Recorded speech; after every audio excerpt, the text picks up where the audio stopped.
Okay. Hi, and welcome back to Ideas Sin. My name is Denise, and I am happy to host Gonzalo today. Hi, Gonzalo. Hi, How you doing? I'm happy to be here. Thanks for inviting me. Yeah, of course. So Gonzalo and I met at the pool in our apartment complex, actually. And it was, when was it? It was like in the evening. And you Yes, and your friends or brother were eating pizza in the hot tub. yeah, we were talking about this method to get into the ice and then wake up and train your mind, and suddenly we heard that you knew about it, and we started to talk. Right? It was something like that. Pranayama. Yeah. I remember we were talking about Oh, that. the Wim Hof method. Yes, the Wim Yeah. Hof. Yeah, because you guys are talking about that. And I'm like sitting in the hot tub heating up. And then I go into the water, into the cold water. I was literally doing the contrast thing. And I was like, oh, you guys are talking about like, yeah, What? the cold immersion. So that was interesting. Yeah. So that was pretty cool. And then I found out that you're also working in like the pharmaceutical like industry, which was interesting too. Yeah, it's been a complex industry. Definitely for me, it was very odd, but like this kind of good bizarre stuff. Then when you met someone that has a lot of things or interest correlated, I was like, wow, it would be amazing to become friends and know more about each other. Um, and then we went to this bike ride, and then I Yeah. realized, people that is listening, Denise is totally on another level. I totally came up alive from that bike ride, but it was also very cool. I wouldn't say I'm on another level. I'm very free when I'm on my bike, but I do like to try to race cars when I'm riding on the road. So yeah, yeah, I get it. High five. Yeah, and I don't know. While we were knowing each other, we started to talk more about pharmacy, the pharma industry. Honestly, is a field that I never imagined I would get into at this age. Hmm. So just to give a little bit of backup or catch up, is I've been related with this industry my whole life, given that I have a family of scientists. However, I've been kind of far of this world because of how demanding it was. So when this opportunity arrived, it was just the right moment, the right time to say like, okay, there is this set of skills that I would love to have in the future, and rather do it now than wait for the opportunity. Hmm. Yeah, and So that's extremely important. I mean, honestly, when you see something very novel or something different where it could lead to expansion, it's really nice to just like jump in and do it. And like that's a perfect example of like, for example, you noted like you're into crypto. Like that is super new for a lot of people. Some people are like, nah, that stuff is fake. That's not real. But in reality, it's real. There's a market. There is money floating around. This is like a business for people. So, I mean, like, how did you even discover it to begin with?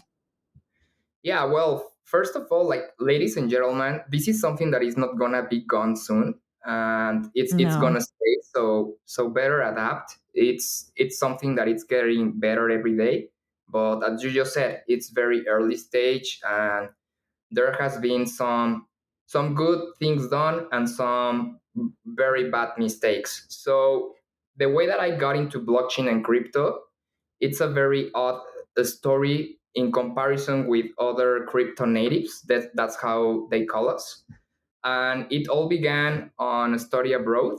I was studying in the Netherlands. It was between 2016 2017, and I was in a class that it's geopolitical analysis, which is funny because, guys, I studied marketing. So what would I be doing in a class like Yeah, what that? are you But doing in there?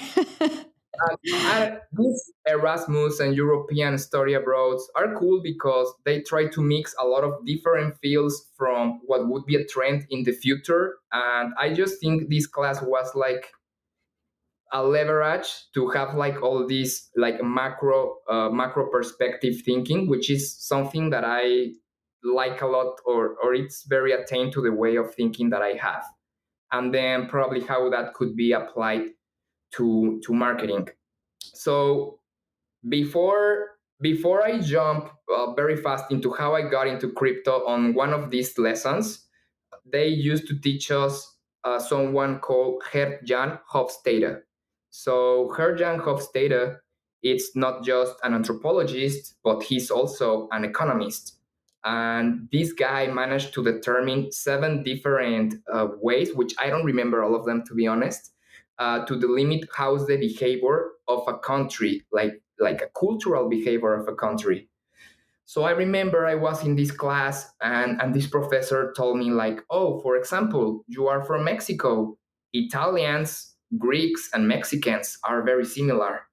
And he explained me like, so you are Mediterranean cultures, like it's hot, and some of these explanations that honestly sometimes sounds like a cliche. I don't want to neglect that, but once you get into the rabbit hole, which is something that I also have inherited in myself, like this drive for curiosity, it started to make sense. And I remember that this person said, so corruption, it's something that you're born with being a Latin American.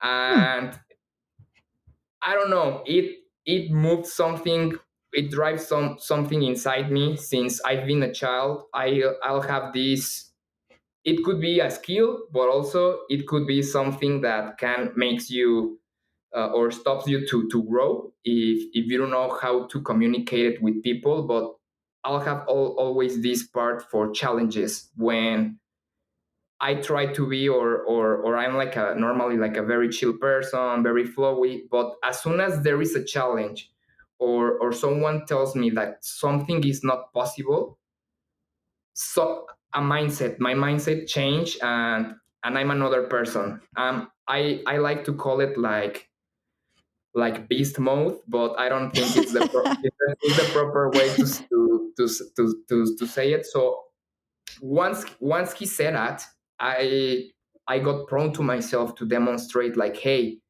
it's not the culture. Like it can be like, I have to acknowledge up to the part that it is that influence, but I thought that it was more the system. I thought it was more the way that the world is working. And I mean, like, this guy teach it to me, all the macro perspective, all the countries, all the geopolitical moves influence each other. So I wouldn't like to get into the part of conflicts, or this kind of stuff and how it affects, but it got me thinking a lot where I was in the Netherlands, like, hey, how could I make corruption traceable? And then it got me to the philosophical question of, we really do not have a way to track our own decisions, our entity, our privacy, and see how it works in reality. Like, you could think, or you could say to one of your representatives, hey, I don't know, I would like to have free Wi-Fi, and probably in 2050 you will have free Wi-Fi because you were part of a, I don't know, of a consult that happened 10 years before, but probably you didn't manage to see it happen. Um, Probably your generations could, and they could have trace of that. But nowadays, we don't really have trace, not even on how the money is used. And it's an ongoing problem of every day. And that's why crypto was created. Crypto was not created as a way to have a freedom of currency, and as a way to spend currency as you'd like without anyone interfering. Crypto began as a more profound, more deep movement related to the philosophical base of what society is now, because this comes from Hobbes, from James Locke, which were the first people who start to talk about capitalism, socialism, or communism, like all these mixes, which I also don't believe that we should still drive our society on these two compasses. I think like by how evolved we are right now, we can already have like a fair mix of your individuality with what is happening in the system and how we can evolve or transform the system into something that works. So that's how I got into blockchain. Uh, in those years, I had a Dutch colleague or companion at school, Inyat. Regards, in case you listen this anytime. And this guy told me like, "Hey, have you heard about Bitcoin? Have you heard about Ethereum?" So Ethereum was pretty new. Ethereum was just 3 years old. Bitcoin was already like 6, 7, but still pretty new. I mean, Hmm. up to 2000 what 17, it came up to really value or be called as something valuable. So I made my first wallet. I remember I called my parents from the Netherlands and told them like, "Hey, I don't have any money, but this is the future, mom. Mom, please open a wallet. I'll tell you how." And he asked, "But what is Bitcoin?" I remember that even my brother, because like he's always been like into finance, into numbers. Uh, he knew what it was, and I didn't. Hmm. And he did tell my mom like, "Hey, this is something interesting. Probably you should do it." And it didn't happen. At the end, they Oh. told me, "Gons, we are down to do it," and I had some trust issues, and I told them like, "No, let's not do it," and that kicked me back around 2018 when I Another was. year. Yeah, yeah, yeah. It was the Okay. next year. I was not living in the Netherlands anymore. After that year, I went back to university for a couple months. In those months in my university, I was about to graduate, but I didn't felt really mature with myself, or that I had enough experience to come up to the savage world, which it was ridiculous. Now that I think it was like, dude, come on, but so yeah, I Yeah. decided to go into an internship with Nissan. Uh, and here's when I realized that how curious and how prone to innovation and to social justice I was. However, I also realized things that I needed to get better for myself. Things that some of them I still realize or still try to work out from the pre-programming that I had in all my life when I was in Mexico. So mostly Hmm. it is that when I went to study abroad again, it was on this internship program, which I did not have any classes. I'll have my credits entangled to work. So I was working for these Nissan dealerships, which was very boring. It was just classic marketing, but I was in the Bay Area. So Mm. Okay. so I was like, dude, I mean, like, there is no other way in the world where you can be that it's more innovative than this place. I mean, there is few. Singapore, Yeah. you name it. But anyways, so fortunately for me, I was very very lucky because the company was about to close. Nissan was going through some ugly stuff, which I don't know if I could even mention, but it's public. It's related to their CEO. So Mm. our inter program was supposed to be 1 year, and at the end, it got cut off at month number 7. But still, we need to stay there for other 3 months. So I started to go to Berkeley from the Nissan dealership or headquarters that were at Oakland, and I started to make cool friends. And funnily, I met some of the colleagues that I used to study together on the Netherlands, but we never became friends in the Netherlands. We became Hmm. friends in the US. This guy was a very smart physicist, and this person opened my mind to realize probably a lot of stuff that I didn't have worked before with myself, and it was more towards believing in yourself to develop or believing in your curiosity, because he made me realize that curiosity is a sign of intelligence, is being smart. Mm. But in life, you cannot just be smart. And like, you could be super smart, super intelligent, but we have very bad misconception of what smart is, and we mostly think it's just numbers, but it's also emotional intelligence, like it's empathy, it's sport, there's a lot of them. So I realized that I was not having enough trust on myself by the places or instances where I was when I was younger. And it was amazing to reach or to learn this in California, because as soon as it opened my mind, suddenly I had no barriers to reach anyone and ask them, like, hey, what are you doing? It Mhm. sounds so cool. I know how to do this stuff. I could help you to do these things if you could teach me. And most of this stuff were about blockchain. So there were a lot of native people who even created some blockchains that exist now.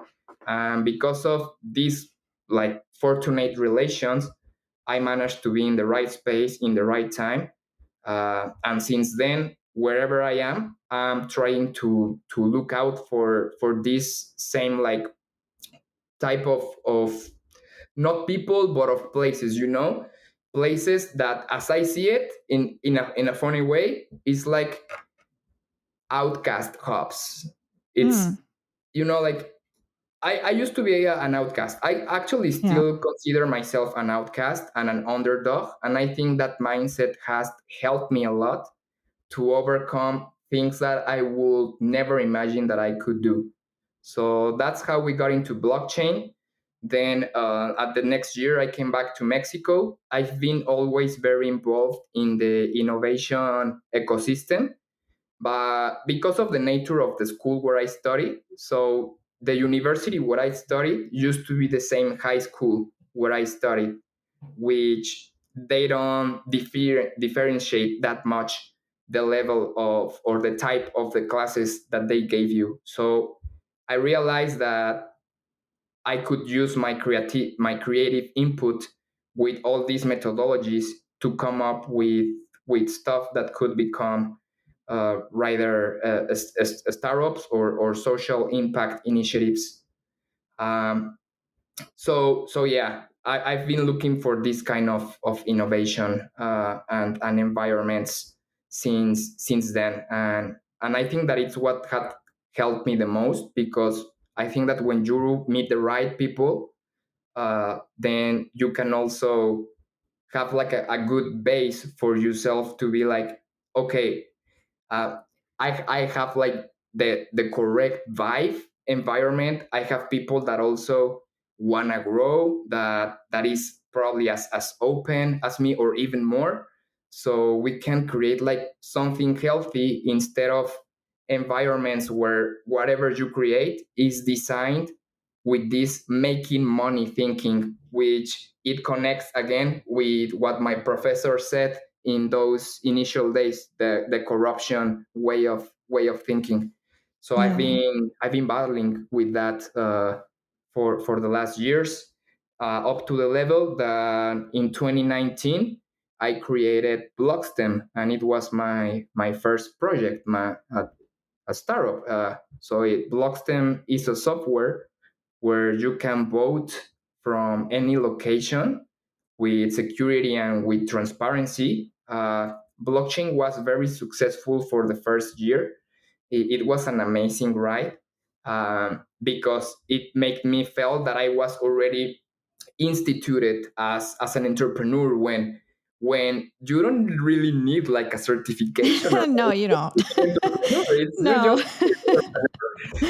So it Yeah. was cool. It was cool to be in all these places pitching and everything. But suddenly, after year two, we came back to this part of relations and how important it was. So again, I didn't felt myself mature enough, or I was, better said, not mature enough to Mhm. build up. If you already have like an amazing idea, if you already make it work, if you already touch base with influential places that can leverage you up more, like on a media level, like getting eyes and interest towards you, then the most important part, I think, it would be having a team.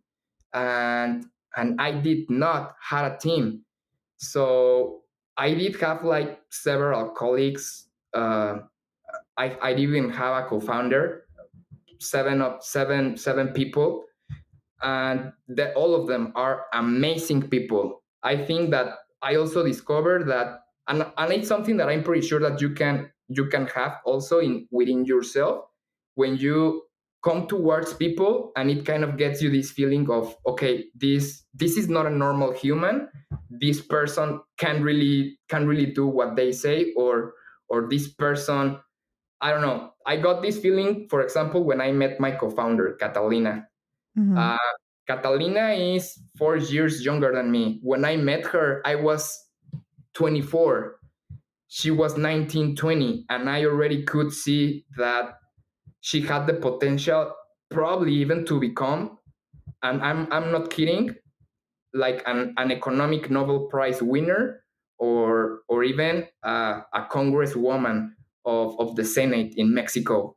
So I was like, dude, I wanna work with you. Let me know what could I do to help you grow in your life, or to help, I don't know, to help your life go better. And I think that was my best teammate. We still have an amazing relation. The problem is that you cannot build a team always, and I say always because there is like these weird case scenarios like Facebook, and you know, like Mhm. all the startups that we know, where people can do these things very young. I think we were very young, and we still needed someone senior to lever more the project, or to give it like certain Like uh some direction, some exactly. project management, delegation, and all of that. Exactly, totally, Yeah. totally. So So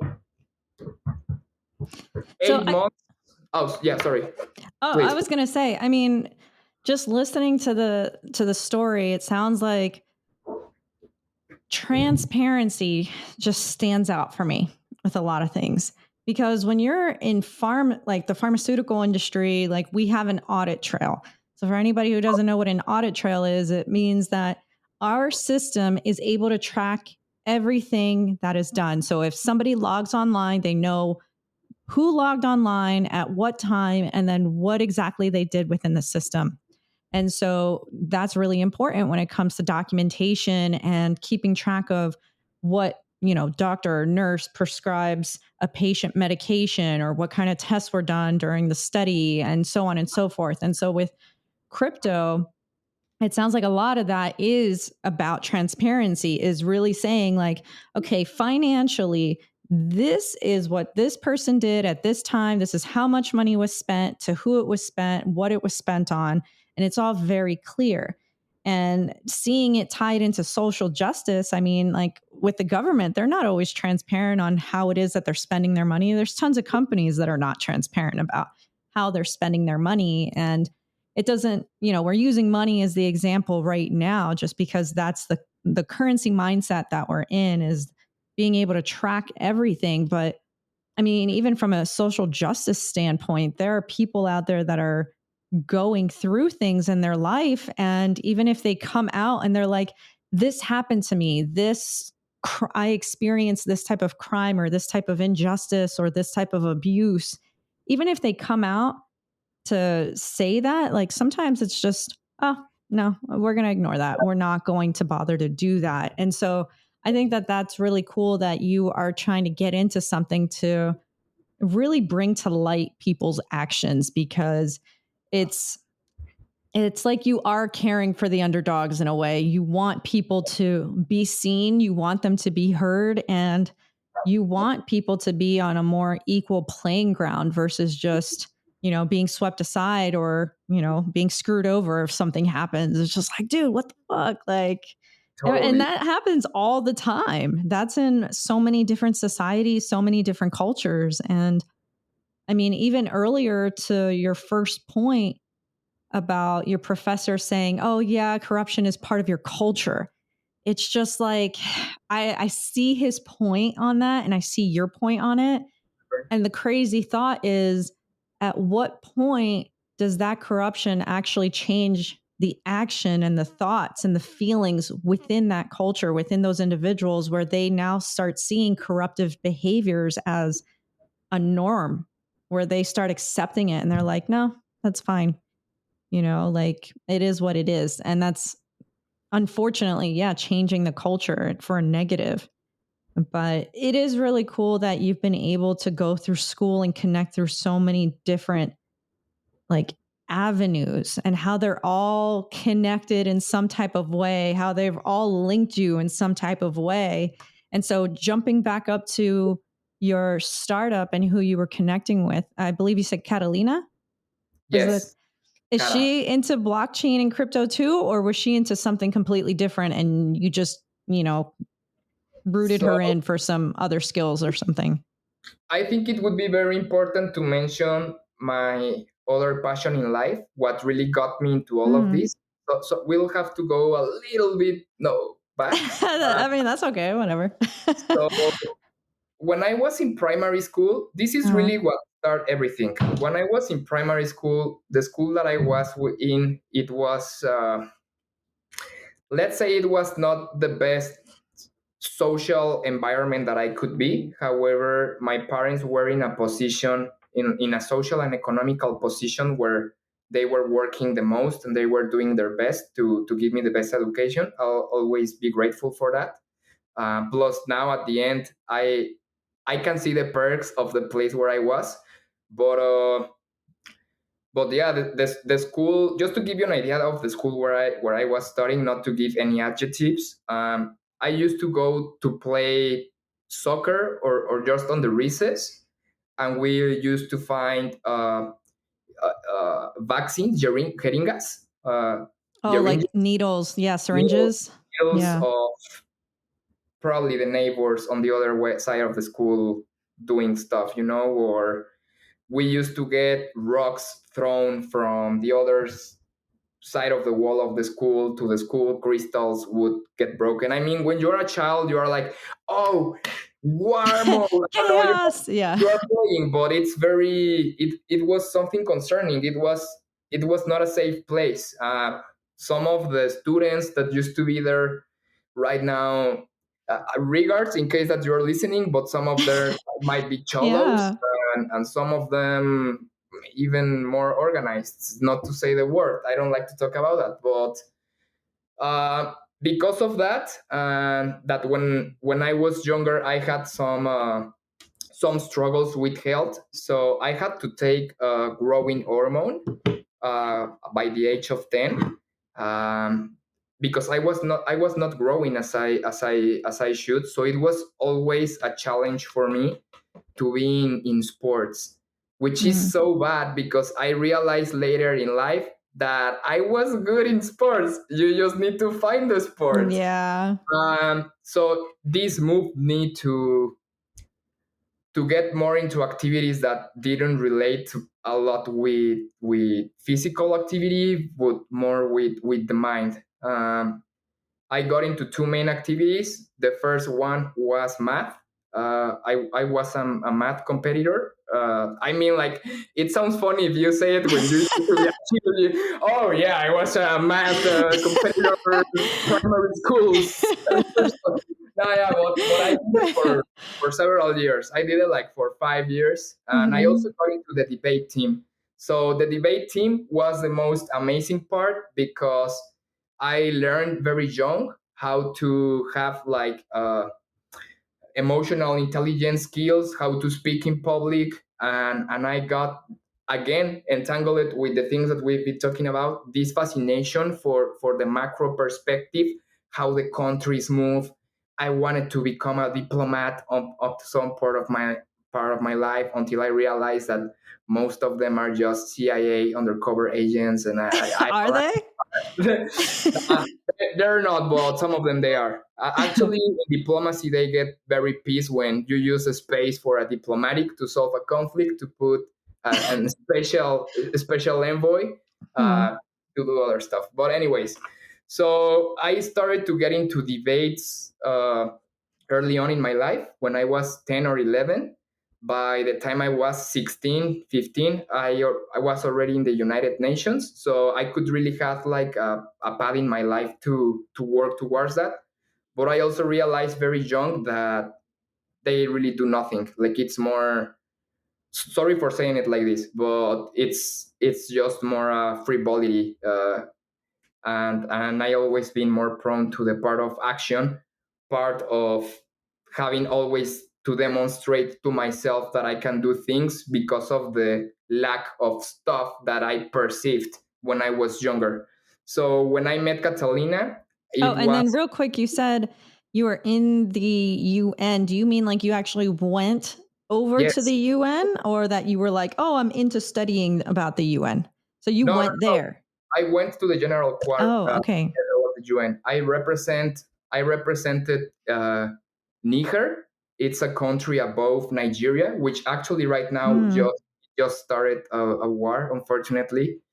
And we needed to talk about how we could solve this problem with other representatives of other African countries, hence other children from other universities or from other late stage in high school, uh, and try to create a committee so China would not abuse of the oil refineries and installations that Niger has. Nigeria has also a lot.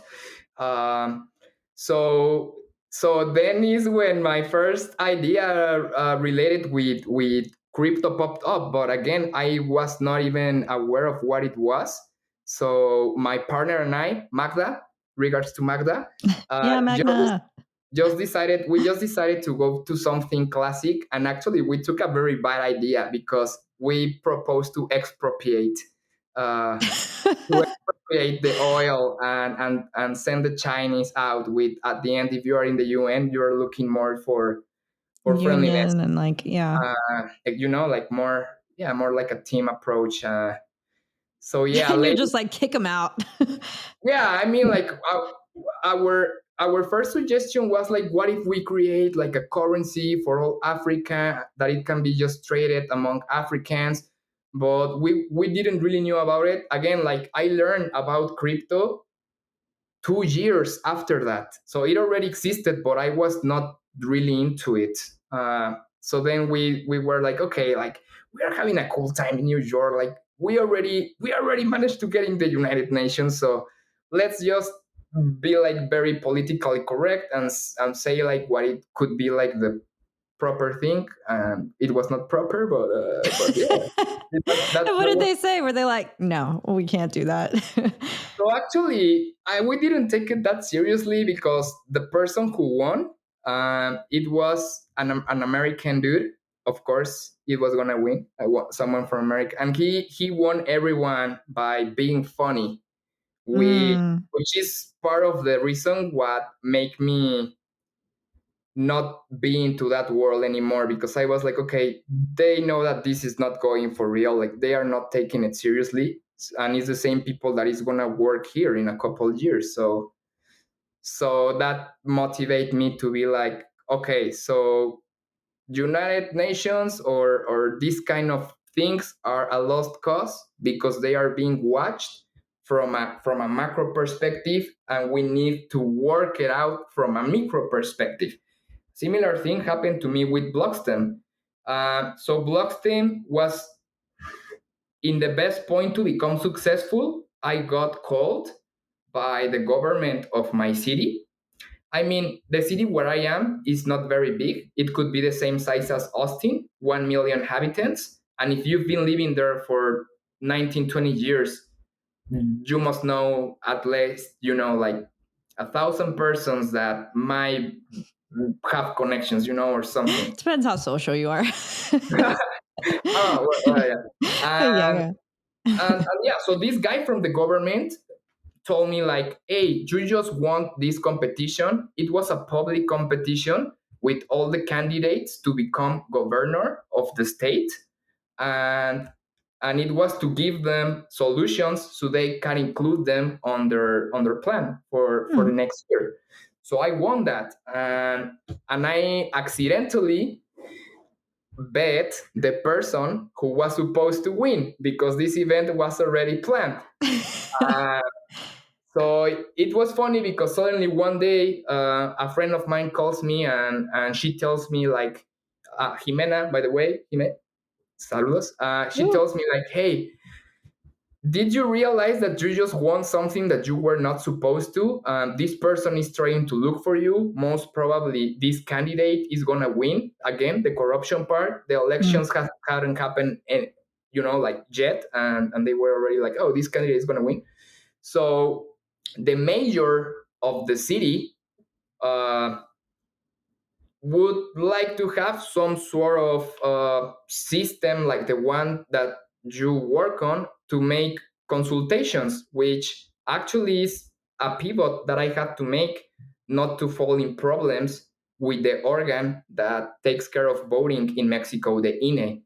So I Hmm. could, all the demonstrations of voting, of safe voting that I made, I could not do it talking about the really important stuff, because it's at the same time could be like, oh, this guy is deceiving the process, or this guy is trying to do its own process.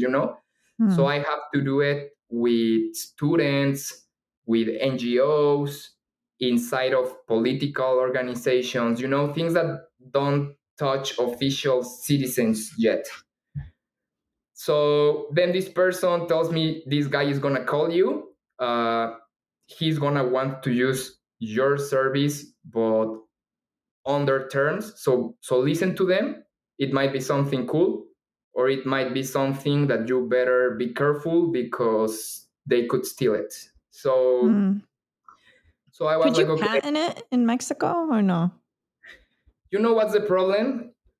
You cannot really patent this because it's a smart contract, and a smart contract is open source. So probably I Hmm. could have patented the methodology, but right now there is way more efficient smart contracts that do the same. Actually, I had to, well, I'll tell you in a bit how did blockchain Blockstem ended up. But it's something that it cannot be patented because the smart contract, it's already patented itself by the people who did it. So technically what Yeah. I did was to grab one of these voting smart contracts, and inside of it move certain parameters to fit with what I was doing. And then this, I connected it from Amazon Web Services, which in that time had like some sort of connection with the blockchain, and then that to my app, or to my front end, which for all other listeners here in the podcast, is something that sounds harder than it is. All of you could do it.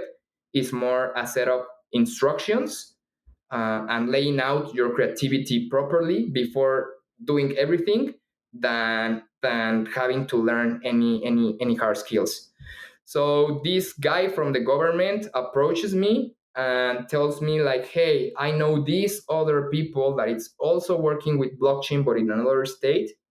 What about if we merge vote initiatives and make a proposal, a direct proposal to the governor right now in these 2 days?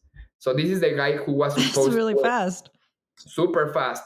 That's what we call in Mexico bomberazo. Bomberazo. Yeah, like firefighter, Huh. Yeah. emergency.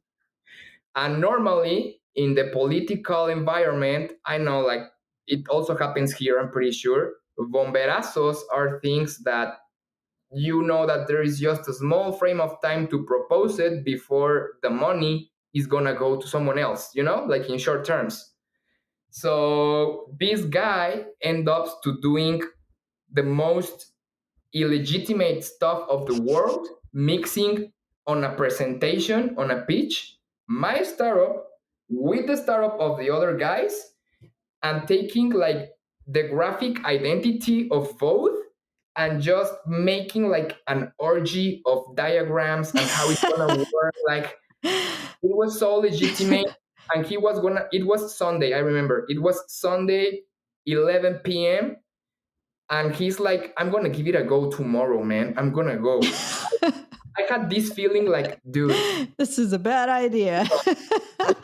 or two things, or he knows that this is not gonna work and he's doing it just to burn the fact that I bet him and I didn't even knew, or he really wants to do something but he knows that he doesn't need to do it properly, like just to Mhm. do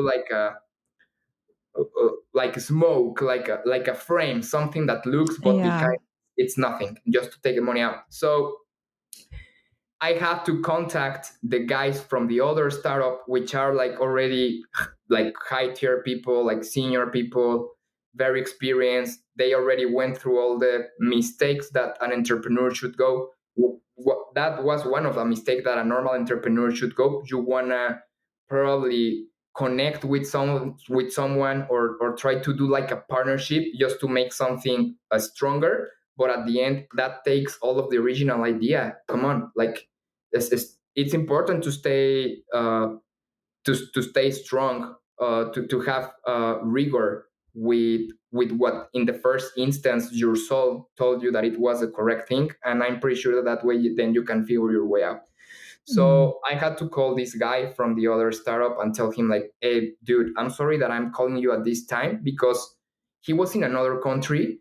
uh, I would not like to say the country because then it would be very specific, the case scenario, Mhm. so in case that someone listens to it. But it was 3 hours ahead, so it was already in the middle of the night, and I told him like, dude, did you authorize this, because this presentation is about to be shown tomorrow, and I don't feel like ethically comfortable to do it.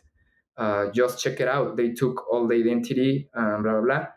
This guy effectively got super super mad, of course, but I got, yo también salí regañado. I even got Yeah. like beaten up by him. He told me like, thank you for calling me. Like, clearly, this is the correct thing to do, but I'm just impressed at which level you did it, like, until which point you did it. If you were not following your intuition, or you had this feeling since before. So that's the first relation and the first important like blockchain opportunity with my country that I had, because he told me we have to break up relation, like this could even go legal, and you both would get Mm. like nailed. So just consider it like as a professional rejection. We can become friends afterward, blah, blah, but you'll need to demonstrate to me that you really are ethical. And that really unbalanced me, Mm. because I think like my strongest basis is ethics. I have something with morals. I like, we know that it's not the same. So I've been always prone to break some laws, or rather than breaking them, uh, Bending them. yeah, like being between that range when there is people that see them as a unity. Mm. And on the ethical aspect or on the moral aspect, I think that I've been always a very open person. But when the moral intercedes with the ethics, I become very very very critic on that. Not even critic, sometimes aggressive towards it, because it makes me feel that people don't want to be empathic on purpose. And I think a very strong feeling towards empathy, because I think it's the closest thing that we have to our soul. Um, so yeah, well, anyways, just to come back, sorry, sometimes I No, I mean, that's a really interesting story. I mean, that goes to show that sometimes, one, taking your time to make a decision can help. And just because somebody is approaching you from a higher level who has, a higher authority than you, and they're like, yeah, we want this and this and this, it's like, it's good to ask questions, and it's good to find out more information and take your time and go with your gut instincts and make sure that you actually feel comfortable with the decision you're making, because they might not always be truthful about what it is that they're trying to like get out of you. And I mean, we've seen it plenty of times. And with, I mean, I'll say like generally, like with some parents or teachers or adults, with kids, it's like, do what I say. And the kid's like, well, why? And then they're like, don't ask questions, just do what I told you to do, And then over time, people just become numb and they begin to feel discouraged to ask questions. And then they just start handing things over. And then Yes. eventually these people grow up into adults and then they start handing away their values. They start handing away their morals. They start handing away everything that means something to them. They start handing away their themselves to people, We see that all the time. And authority is no different. Just because the guy's in the government doesn't mean, just because he has a good job doesn't mean he's a good guy. And I'm not saying that, just because somebody has a good job, they can't be a good person. There's plenty of people out there like that. But it's the whole point of it is just like, take your time, ask questions, get the information that you need before you do something. And I mean, and that's good that the other guy that you spoke to was able to say, like, okay, yeah, like that could go into a legal situation. And a lot of people don't realize that sometimes they have legal leverage on something, or, Yeah. their actions could eventually result in some type of legal action with somebody else that they didn't even realize was going to be involved, So, yeah, I'm glad you didn't end up going down that rabbit hole. Thank you.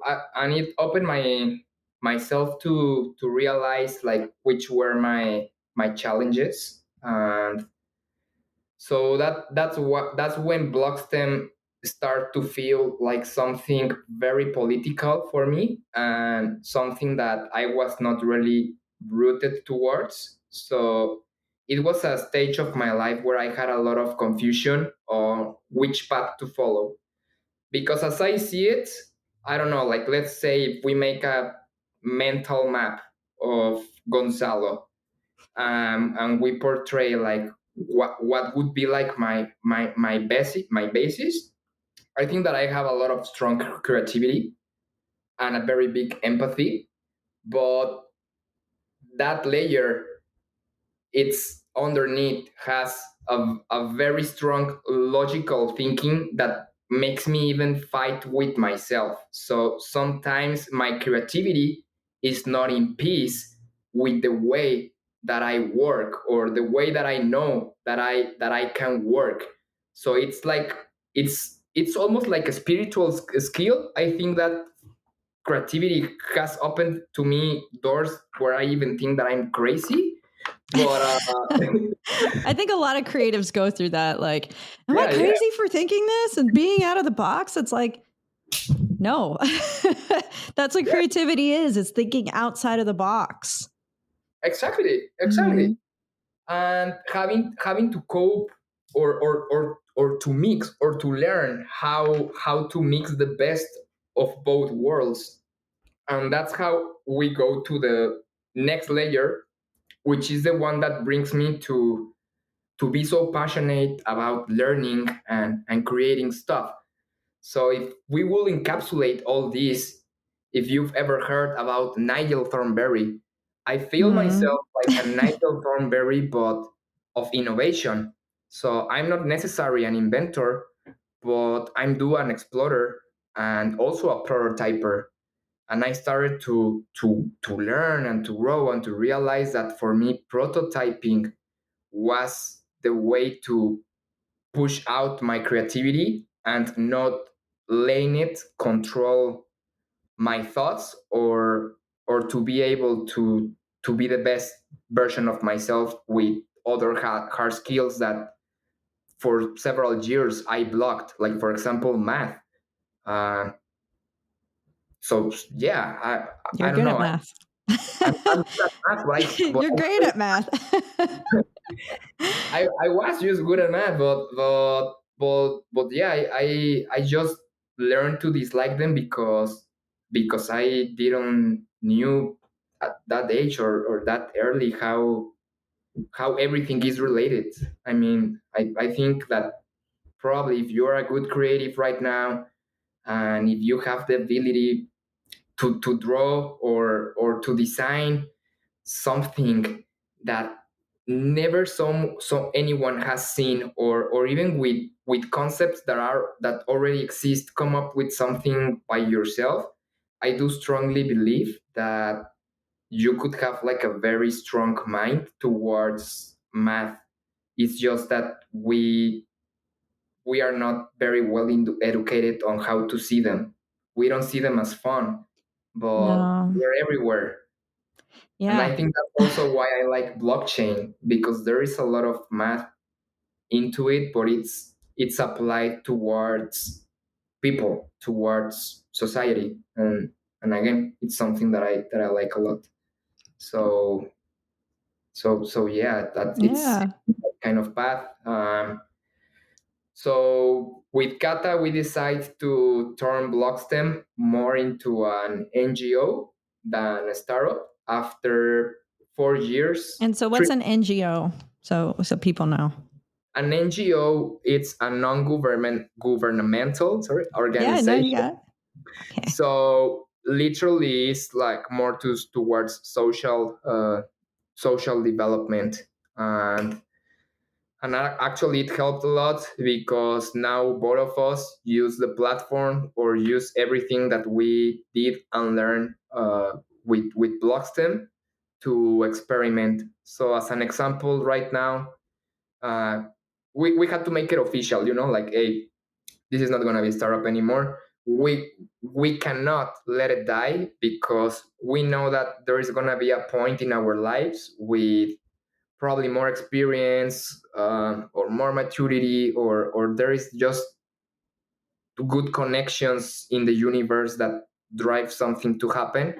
So we decided just to keep it as a personal project and use it as our experiment platform. So Kata right now is learning data science with some of the answers and some of the trials, uh, to some extent that actually I do believe that she could come up with another startup, but right now she has some other objectives, so it will come naturally when it has to come. Mm. And so then it comes the interesting part, because I was like, okay, I already have like a pretty deep adoption curve of this technology, and I don't want to waste the knowledge. I just want to reapply it. And also, I was with this mindset of, okay, I'm a prototyper. So on my creativity, I don't know, like sprints, which normally are on the weekends, before, let's say, 1 year and a half, even 2 years ago, I could allow myself to be creative all the time. But it's something very mentally, it's mentally challenging, because it does get you tired, and sometimes you don't realize that you are tired because you are using your mind, not your body. Yeah. So yeah, that's how I got also into 3D printing. I Hmm. always try And then, to, actually, real quick, before we get into 3D printing, yeah, can you, in the simplest way possible, can you explain what crypto is and what blockchain is? Because I mean, you already know I've been trying to be like, oh, yeah, it's this and this and this. So I have a general understanding of what it is, but I definitely am not pro enough to be like, hey, guys, this is what it is. And let me explain it to you. So do you think you can explain that like as simply as you can? totally. I'm going to explain it without saying anything technical from the Mm. technology. So imagine blockchain just as when you log in any internet platform. Have you seen that instead of making a new log, you could click start or enter with Google, with your Google email, and you put a click, and then you don't need to, I don't know, fill up the rest, Or like which enter as guest or something, right? exactly Yeah. what if you would do if you fill it up is that you'll have your user and your data in different platforms. Let's just put an easy fast example. Let's say that you get on your Facebook account making it with your Gmail, but from scratch. When instead you could just access Facebook by clicking, oh, uh, Google Chrome Gmail extension, enter with my Gmail. So blockchain works like that because up to some extent it makes you realize that you are not owner of any of your information, because at the end when you click doing it with Google does it. So Google has your credentials. What is blockchain then? Blockchain is a way so you as a person can own your own digital information, or you can digitize your information and store it just for you. And just when you decide to connect with these different environments, which is called Web3, at the end is just any internet, uh, any internet layer connected to a smart contract. And that's the blockchain. And what's a smart contract? A smart contract is a set of instructions that tells the program what to do. Let's say, for example, I send you, I'll send you a $5. I was gonna say another example, but then we will get into Just NFT. So 5? You can send me like $50? I'm just kidding.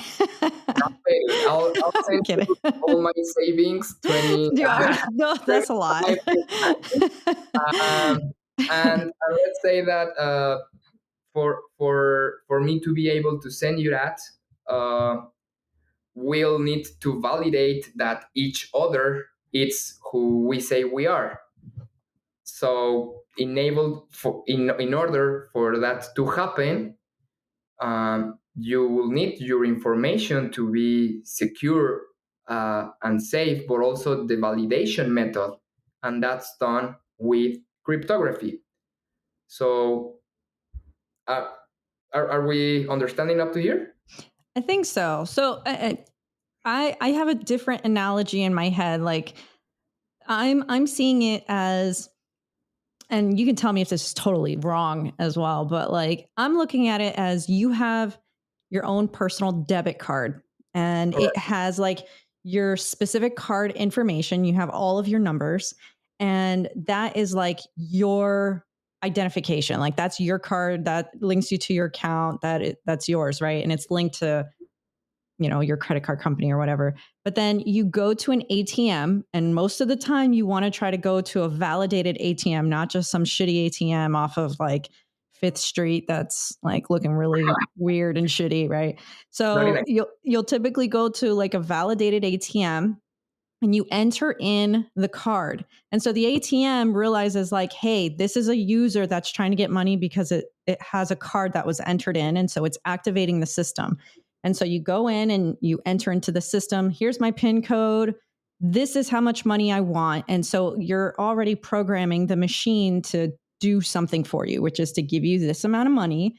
I have the card, which is like my ID or my passcode, and or my ID, and then you enter in your numbers, and then that's your passcode, and then it's like, okay, that's the right passcode. We agree. Let me give you money, and then it exchanges it, and then you get the card out and you get money. Is that like kind of even in the same realm as far as like? It is. It is just okay. I think that we don't need Like I actually. get what you're saying too. I was just like thinking of it in a different way. If we mix the example, because there is something that I didn't tell on mine that you just mentioned, and Oh. it's I think like the most important part. Let's imagine this ID card, this debit card that you have, as if it would be a mailing box, like Hmm. a physical mailing box, you know. And for that mailing box, you have two keys. So the front key of the mailing box, everyone can have it, like the person who reports the mail could be like, okay, this is Denise mailing key. uh, I need to send her 20 bucks to her mailing box, which also has your ID, which also has your credit card or debit card records and money is stored. So imagine if anyone has the key to that and anyone can open it, then everyone would have access to all that data and that information. And that's where the second key comes in part, which is your private key. What does the private key does? It's what we were talking a couple minutes ago. It does the cryptography. So your private key is gonna tell the code or the blockchain with several attributes. It could be timestamp, which means in which moment it happened, the block, in which block it was, plus all this information is stored and accommodated into a certain cryptic way that just you could store. So this is okay. I think we should get a very important educational part here.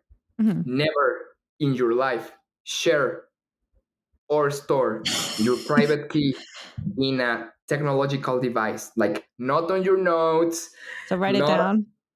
yeah, write it down. But even if you could memorize it, Yeah. because once anyone else has that, your mailing box, both keys are lost, so your information and assets could be lost.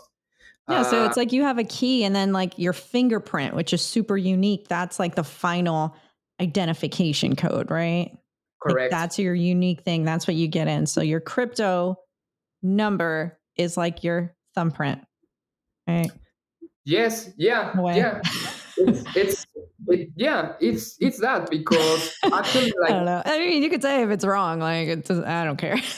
having having like, for example, your, how do you call this? Yeah, like your fingerprint, like your Oh, thumbprint. sorry, sometimes I forgot my English. No, So it's okay. I mean, like, this is unique. Like Yeah, our it's thumbs, unique to everybody. are unique. However, and okay, there is just one way that your thumbprint exists. Like, no one in the world, no one in history, not even your family, or has the same one, has the same key. So it needs some sort of uniqueness, and to reach this uniqueness, the blockchain mines the blocks. So what's mining the block? It's validating that, so as you and me that are with our mailbox, um, doing these transactions, everyone who has a mailbox like that is doing it. And at the same time, on another level of security, all the things that are happening on the mailbox at the same time are being stored in each of the mailboxes, because each mailbox it's a block. So it's confusing, I know. It's confusing because at the end, everything reduces to a concept called hashing. And what's hashing? Hashing is, I was gonna say the art, but it's not an art. Hashing is the technical method to grab certain size of information and transform it into a normally in the blockchain world. It began with 264 bits, and 264 bits, it's normally a code, which would be your blockchain address. So what happened afterwards? Let's say that world began with wallets. No, okay, first it began with tokens, or with crypto, with Bitcoin, yeah. Then after that, when the first person who created it, which is claimed to be Satoshi, someone that doesn't exist, blah blah, sent some Bitcoin to certain places, to certain people randomly in the internet. And then there was a point where they just had like interfaces, like programming interfaces on their computer, and they needed to create wallets. So then wallets were created.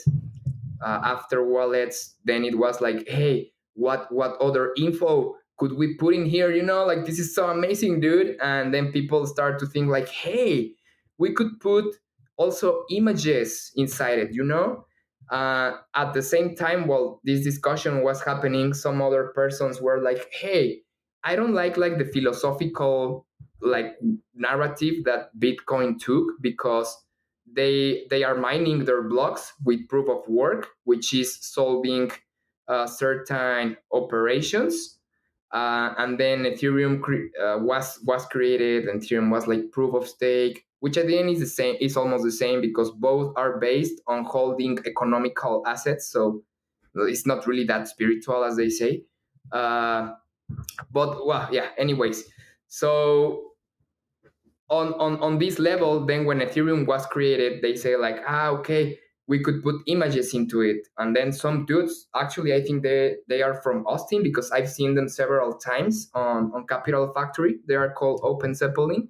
These guys created this protocol, which is the system, or the way of as a blockchain works, but that you could put more stuff into this protocol. And imagine, just by the simple fact of being able to put a GIF, a video, or an image, you already open like a lot of options.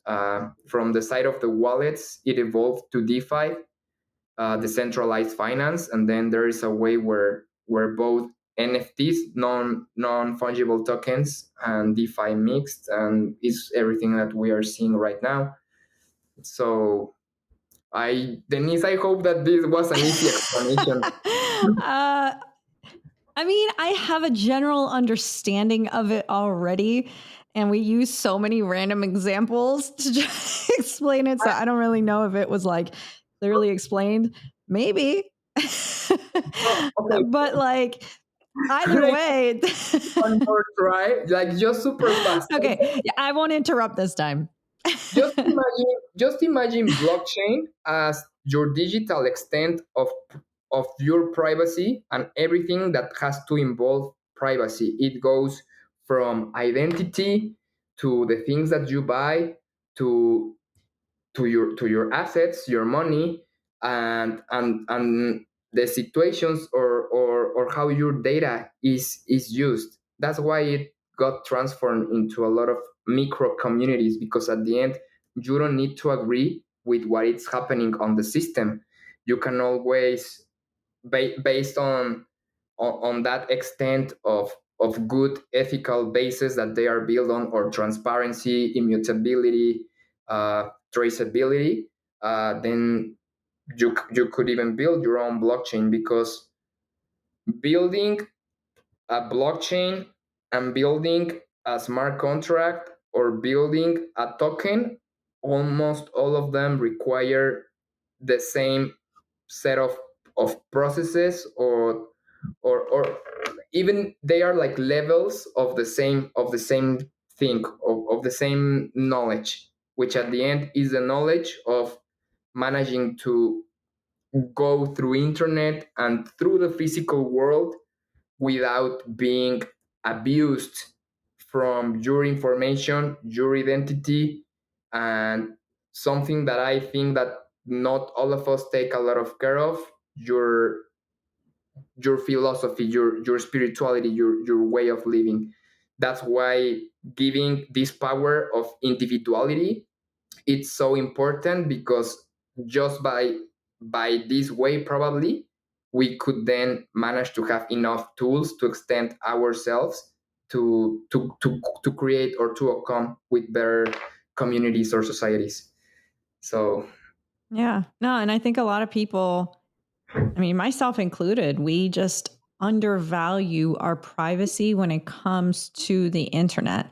It's so easy to just create random accounts and just start going on this website and logging over here and accepting cookies to this website, which I'm always like, reject all cookies and all of that stuff, or reject tracing and tracking and stuff. But that's why people get targeted ads all the time. And I mean, even now we have like little watch, she'll probably turn on like Google Minis and like Siri. They're all going to wake up and be like, she's talking to us. She's talking to us right now. What's she saying? I know. And who knows if they're listening to what we're like taking in? And to some extent, they probably are, because they're looking for certain types of codes or tones or rhythms within what we are Yeah. saying and the sounds within our environment to know whether we are directly talking to them and asking them to like turn on. So what makes us think that they're not listening to? There are times where I'm always sitting there and I'm like, you probably think I'm crazy because of blah blah blah. Like it hears all my conversations, it knows my life, and I'm like, whoever's on that end definitely has some fun listening going on. But it's true, our privacy is unfortunately used without, like, all of our personal information is used without our knowledge for a lot of different things. And we could probably hop on another call another day to talk more about like how a lot of these AI technologies or these smart apps and even dating apps, like everything is just being used against us or to target us in different ways. And obviously, with marketing, you already know, like, you're trying to appeal to a certain thing, you're trying to trigger people to take some type of action, right? You're trying to trigger something within them to do something that you want.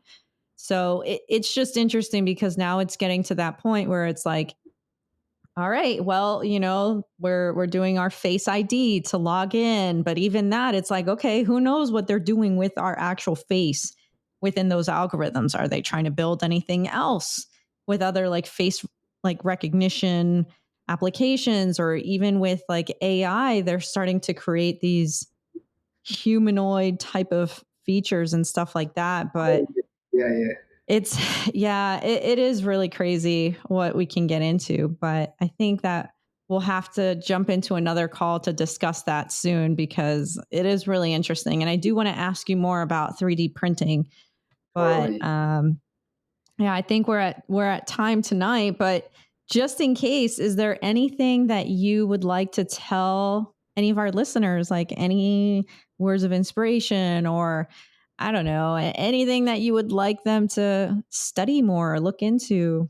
What are your last words? So yeah, first of all, I think it would be amazing to meet again for a podcast and talk more about deeper about this stuff. But some message that I would like to recommend to all the creatives or even people that it's into tech or more like these type of introspective minds that know that have these creative skills. I would recommend a book called. La mente del creativo, or just look Julia Cameron. The Julia Cameron. artist way?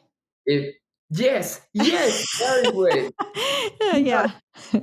I think that's one of my favorite books. Mhm. Another book that I would recommend, and it's one that popped me up a lot of intrigues and innovation thoughts of how the future would be. It's the last book from Michio Kaku about quantum computing. Mm. So I don't understand any about it. Don't worry, but Okay. it just makes your mind more flexible to understand stuff. Mm. I think. And finally, I'll recommend people to get more into blockchain. If you'd like to learn more about how to understand it, how to set up your wallet, how to develop a project, that's lately what I've been doing with my know-how, helping people to develop and to bring these ideas to reality.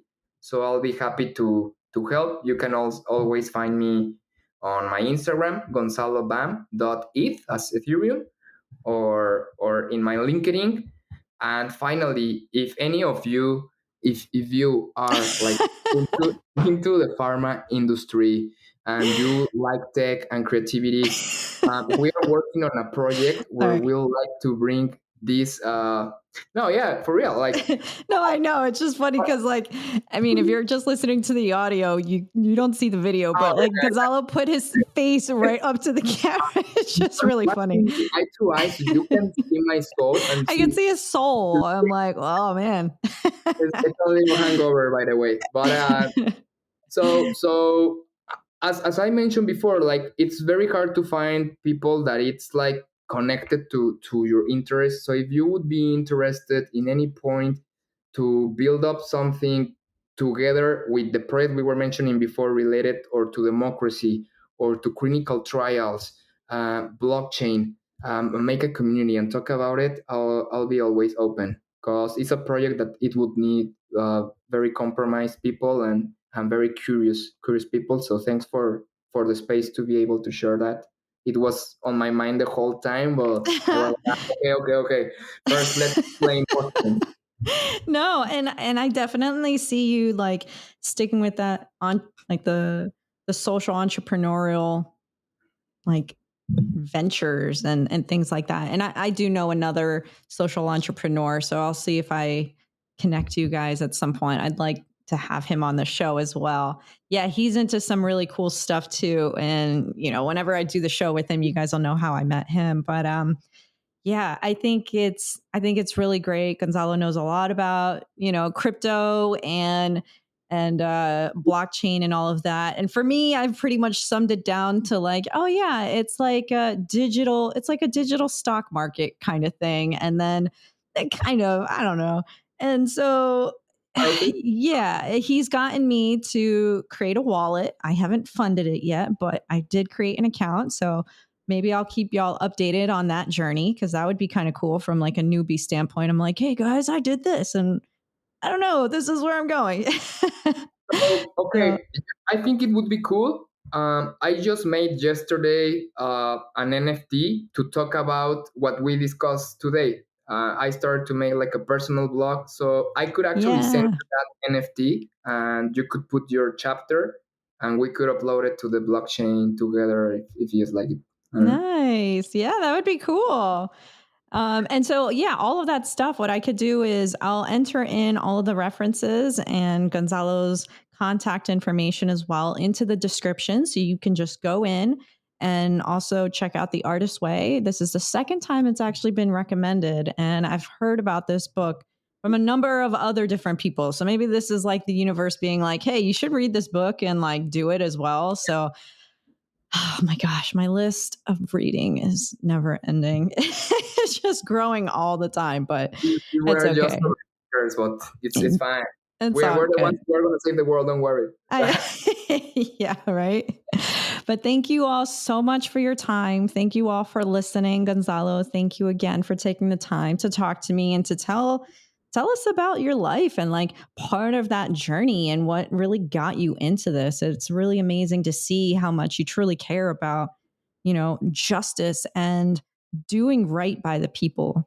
I think we need a lot more individuals that are like that and are going to fight to do that. And I really appreciate that you're putting in a lot of your skill sets and your mentality towards trying to come up with solutions to figure all these things out. So keep going. I'm definitely going to be checking in on you on a bunch of random projects. And then we're definitely going to talk 3D printing next time. So stay tuned, everybody.